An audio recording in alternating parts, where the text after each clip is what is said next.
when I work with my clients, I help them step into this feeling of flow or flow state. I think that anybody can create a healthy habit, but I think that habits come and go. But if you create rituals within your life, your rituals become you, right? Brushing your teeth every day, the way that you shower, how you brush your hair, when you make a phone call, when you start your work, those are all rituals. But adopt rituals that are part of optimizing your health. So, for example, the power of mindfulness, it has to be number one, right? So we now know everybody knows what to eat. People generally have an idea of what's healthy or not. But if you are really in tune with the ritual around your mindfulness practice every morning, magic mornings, right? They're becoming trendy for a reason now because they're backed by science. When you start your day off aligning yourself with the version of yourself that we were talking about, then it kind of sets the stage for the rest of the day. So with Ayurveda, we have to understand that we digest so much more than what we eat. We digest what we eat, but we also digest what we see, what we hear, what we smell, what we feel. So if you look around you right now, is it in alignment with how you want to feel? Right? I would say recommend highly having a meditation area, maybe even a little altar in your home. It's kind of like a grounding area for you to go to every day for your practice, but also something when you see it, you know, it's the reminder of like, oh yeah, that's the vibration that I want to feel, right? So you're setting the stage with rituals, and depending on my client's lifestyle, no matter where they are on the spectrum, from being at home every day, whether they are CEO, celebrity, you name it, but it's figuring out where in their life, what do they need in order to feel their highest self, right? What are the types of foods that need to go in their fridge? What type of music do they need to listen to in the morning? If it's meditation, maybe breath work is good for one person, but box breathing is better for another. Maybe visualization is better for another person. So we really own in on the specifics of what help that individual feel optimized. When you're in flow, healthy living is effortless.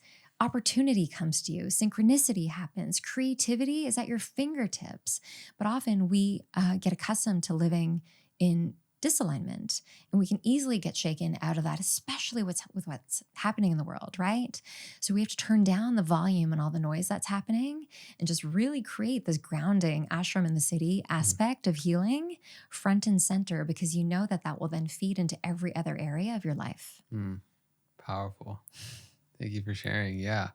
It's I think it's just so valuable to be able to reduce the compulsivity that we have within our life. And whether we reach for our phone first thing in the morning, or right when we feel like we want some sugar, we just have some sugar, or like all the different things that are subtle and they seem small, but they add up.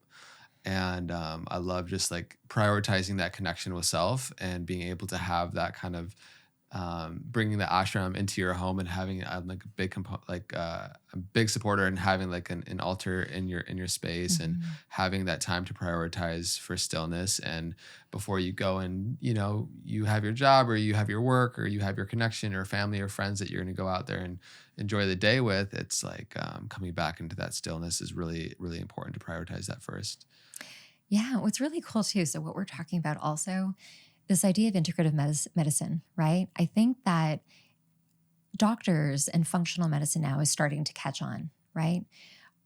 What they're calling modern medicine is in fact ancient medicine. When we look at traditional Chinese medicine, at Ayurvedic medicine, these are practices that we've been preaching for centuries, right?